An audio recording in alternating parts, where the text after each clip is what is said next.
क्या आपने कभी सुना है कि इस्लाम के प्यारे नबी हजरत मोहम्मद सल्लल्लाहु अलैहि वसल्लम ने एक ताकतवर पहलवान को कुश्ती में हरा दिया था? जी हाँ, ये कोई आम मुकाबला नहीं था, बल्कि यह वो लम्हा था जब ताकत और घमंड के सामने सच्चाई और ईमान की ताकत खड़ी थी। आज हम आपको सुनाने जा रहे हैं एक ऐसे मशहूर पहलवान की कहानी जिसने अपनी पूरी जिंदगी किसी से हार नहीं मानी थी, लेकिन जब उसने हजरत मोहम्मद सल्लल्लाहु अलैहि वसल्लम को चुनौती दी तो जो हुआ उसने इतिहास में एक अनोखी मिसाल कायम कर दी। इस वीडियो को आखिर तक देखें, क्योंकि यह सिर्फ एक मुकाबले की कहानी नहीं, बल्कि एक ऐसे इंसान की हकीकत है जिसने हार कर भी जीत हासिल की। तो चलिए शुरू करते हैं आज की दिलचस्प और ईमान को मजबूत करने वाला सच्चा वाकया। इस वीडियो में हमने बहुत मेहनत की है, बहुत रिसर्च किया है, तब जाकर हम इस वीडियो को तैयार कर पाए हैं। तो आप लोगों से गुजारिश है कि वीडियो को लाइक जरूर करें। एक दिन हजरत मोहम्मद सल्लल्लाहु ताला अलैहि वसल्लम के दौर में अरब में फादास नाम का एक गांव था। इस गांव में रोकाना नाम का एक मशहूर पहलवान रहता था जो बहुत ही ताकतवर और विशाल शरीर वाला था। उस जमाने में रोकाना को सबसे ताकतवर और बहादुर इंसान माना जाता था, क्योंकि कुश्ती में कोई भी उसके सामने टिक नहीं पाता था। हर मुकाबले में लोग उसकी ताकत के आगे हार मान लेते थे। अरब में उसकी बहादुरी और ताकत के चर्चे हर तरफ थे। एक दिन रुकाना अपने गांव के कुछ लोगों के साथ कुश्ती को लेकर बातचीत कर रहा था। तभी वहां एक अजनबी भी आया। उसने सभी को बुलाकर कहा, क्या तुम लोगों को पता है कि मक्का में एक नबी तशरीफ लाए हैं? उनका नाम मोहम्मद सल्लल्लाहु अलैहि वसल्लम है। वो अल्लाह के सच्चे रसूल हैं और उन पर आसमान से कुरान उतारी गई है। उनकी बातों को सुनकर बहुत से लोग इस्लाम कबूल कर रहे हैं। कहा जाता है कि उनके पास कई अजूबे दिखाने की ताकत भी है।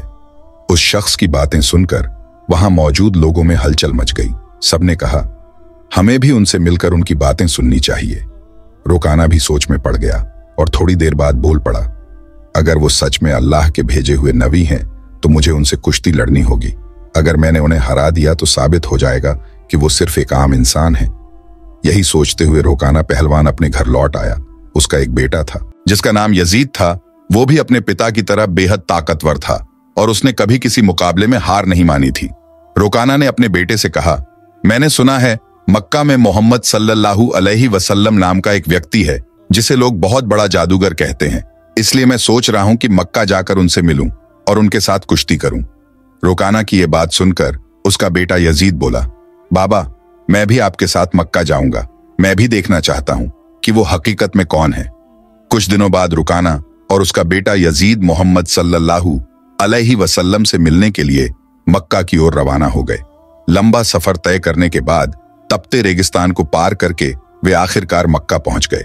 लेकिन मक्का पहुंचते ही रुकाना ने महसूस किया कि उसके दिल में एक अजीब सी सुकून समा गई है। उसे यह भी महसूस हुआ कि मक्का के लोगों के चेहरे पर एक अलग ही रौनक है। ऐसा लग रहा था जैसे इस शहर का माहौल किसी अल्लाह की रहमत से महका हुआ हो।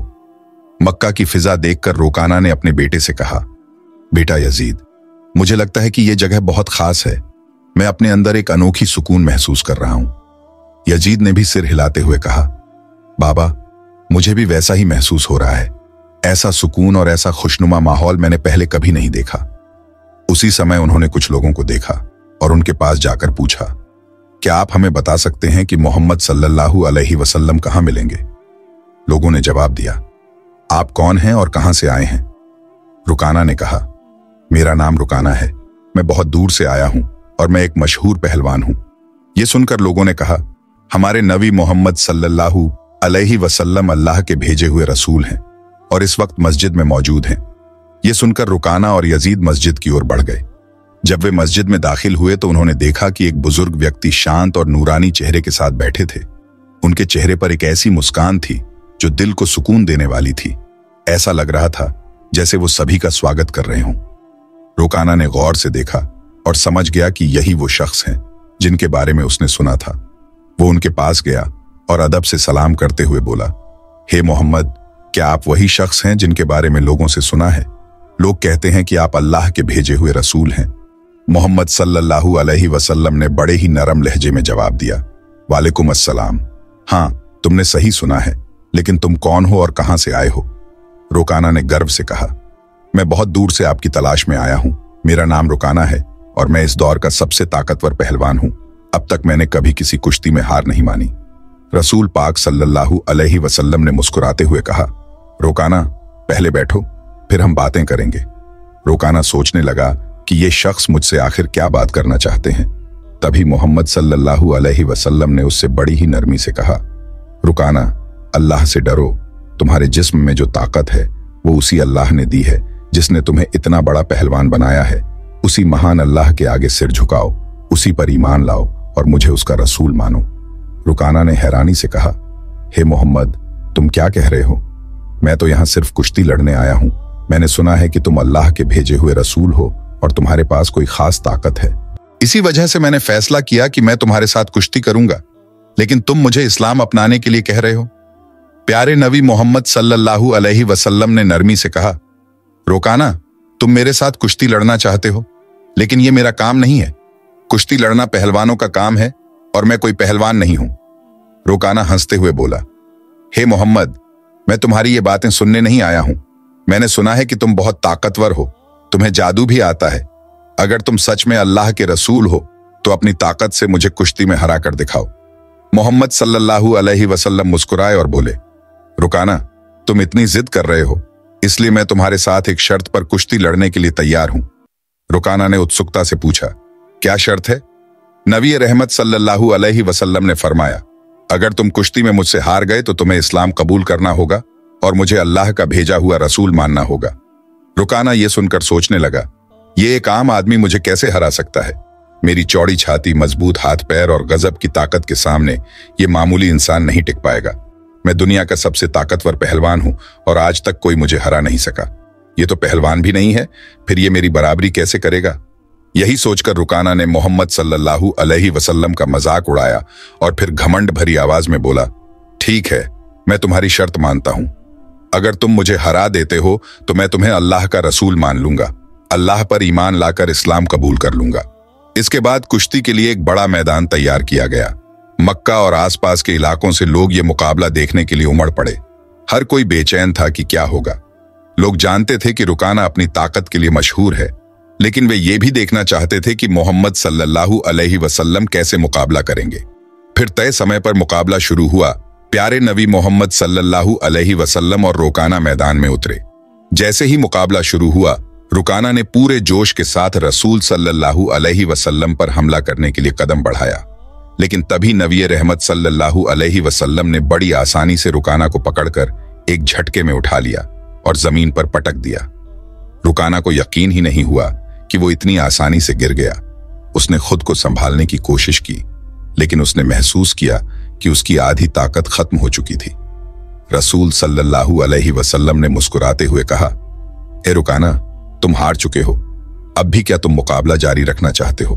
क्यों नहीं अपनी हार मान लेते और इस्लाम कबूल कर लेते? लेकिन घमंडी रुकाना ने कहा, नहीं, यह सिर्फ एक संयोग था, मुझे एक और मौका दो, इस बार मैं तुम्हें हरा दूंगा।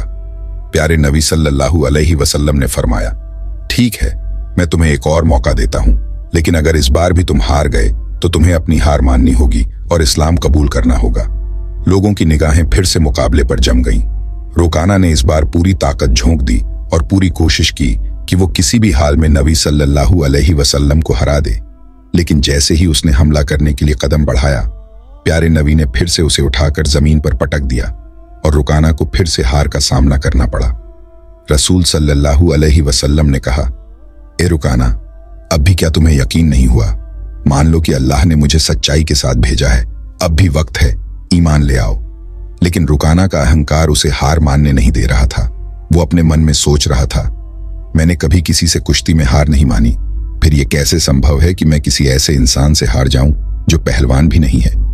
इसलिए उसने फिर से नबी सल्लल्लाहु अलैहि वसल्लम से कहा, मुझे एक आखिरी मौका दो।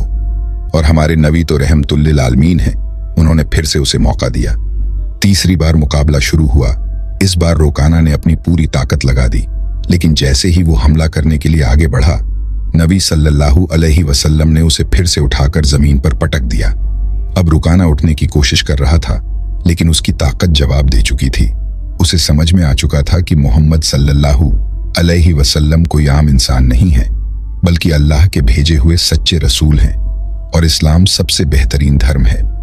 फिर रुकाना ने रसूल सल्लल्लाहु अलैहि वसल्लम से कहा, हे अल्लाह के नबी, अब मुझे यकीन हो गया है कि आप सच में अल्लाह के रसूल हैं और इस्लाम सच्चा धर्म है। मैं आपको नबी के रूप में स्वीकार करता हूं और अल्लाह पर ईमान लाता हूं। जब रुकाना ने इस्लाम कबूल कर लिया तो रसूल सल्लल्लाहु अलैहि वसल्लम ने फरमाया, अब तुम सच्चाई को समझ चुके हो। दरअसल इंसान कभी भी अपनी ताकत से मजबूत नहीं होता। अल्लाह ने मुझे जो ताकत दी है उसी की वजह से आज तुम मुझसे हार गए हो, और यह भी अल्लाह ही की मर्जी थी कि तुम इतने बड़े पहलवान बने। अगर अल्लाह नहीं चाहते तो मैं तुम्हें हराने की ताकत भी नहीं रखता। रसूल सल्लल्लाहु अलैहि वसल्लम की यह बात सुनकर रुकाना की आंखों में आंसू आ गए। उसने खुशी और सुकून के साथ इस्लाम धर्म कबूल कर लिया। यह घटना हमारे नबी की महानता का एक जिंदा चमत्कार थी। लेकिन तभी एक और चुनौती सामने आ गई। रुकाना का बेटा यजीद, जो खुद भी एक मशहूर और ताकतवर पहलवान था, अपने पिता की हार को स्वीकार करने के लिए तैयार नहीं था।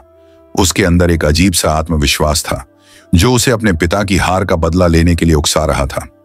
यजीद ने गुस्से और जोश में भरकर रसूल सल्लल्लाहु अलैहि वसल्लम को ललकारा, ए मोहम्मद, आपने मेरे पिता को कुश्ती में हराकर यह साबित कर दिया कि आप असाधारण इंसान हैं, लेकिन मैं आपकी ताकत का अंदाजा नहीं लगा पाया। क्या आप मेरे साथ कुश्ती लड़ेंगे? रसूल सल्लल्लाहु अलैहि वसल्लम ने यजीद की आंखों में देखा और समझ गए कि उसके दिल में अब भी संदेह बाकी है। उसे ईमान की रोशनी की जरूरत थी, इसलिए उन्होंने मुस्कुराते हुए उसका चैलेंज स्वीकार कर लिया। अब यजीद ने खुद को लड़ाई के लिए तैयार किया। वो अपने पिता की तरह ही ताकतवर था और उसने कभी किसी से हार नहीं मानी थी। उसके मन में एक ही बात चल रही थी कि वो मोहम्मद सल्लल्लाहु अलैहि वसल्लम को हराकर अपने पिता की हार का बदला लेगा और अपने खानदान की इज्जत वापस पाएगा।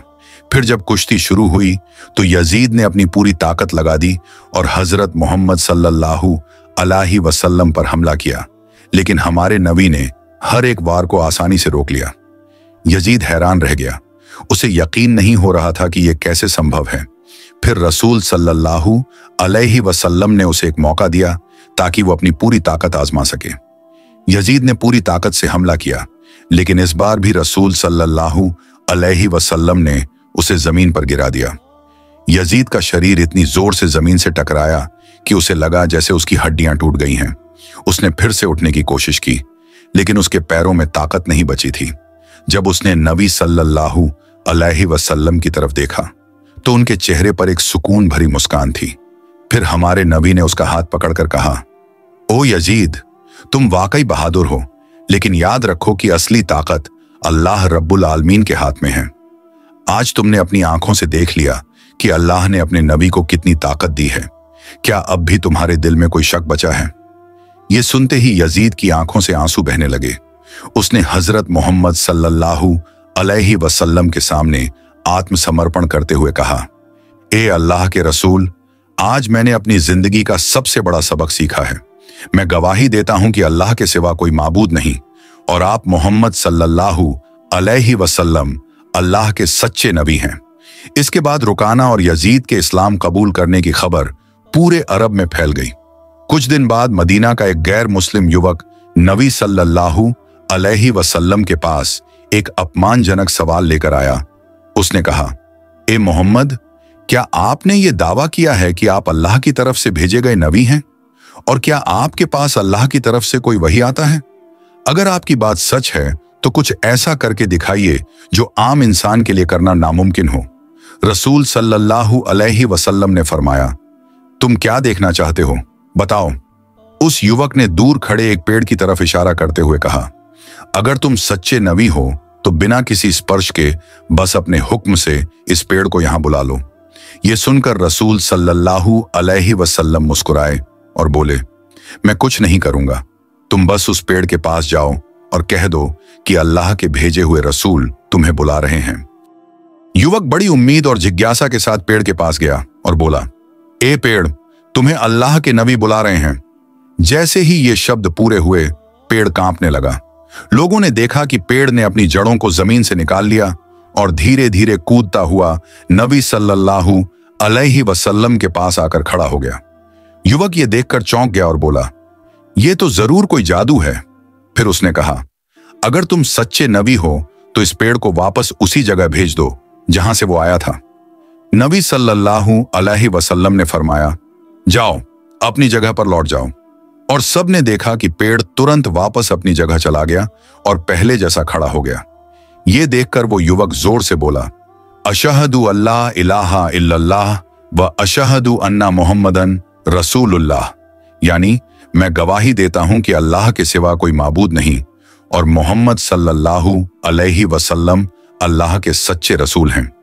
इस वाक़ये से हमें यह सीख मिलती है कि असली ताकत सिर्फ शारीरिक शक्ति में नहीं बल्कि सच्चाई, ईमान और अल्लाह की रहमत में होती है। रुकाना और उसका बेटा यजीद, जो अपने बल और कुश्ती में अपराजय थे, आखिरकार इस सच्चाई को समझ गए कि ताकत का असली मालिक सिर्फ अल्लाह है। जब उन्होंने इसे स्वीकार कर लिया तो उनके दिलों में सुकून और ईमान की रोशनी भर गई। हम सबको भी चाहिए कि हम अपने नबी हजरत मोहम्मद सल्लल्लाहु ताला अलैहि वसल्लम की बताई गई बातों पर अमल करें और अपनी जिंदगी को इस्लाम के मुताबिक ढालें। अगर आपको यह वीडियो पसंद आई हो तो इसे लाइक और शेयर जरूर करें और हमारे चैनल को सब्सक्राइब करना ना भूलें। आखिर में दुआ है कि अल्लाह ताला हमें सही रास्ते पर चलने की तौफीक अता फरमाए, हमारे दिलों में ईमान की रोशनी भर दे और हमें घमंड और तकब्बुर से बचाए। या अल्लाह, हमें इस्लाम की सच्ची समझ अता कर और हमें हजरत मोहम्मद की सुन्नत पर चलने वाला बना। आमीन या रब्बुल आलमीन।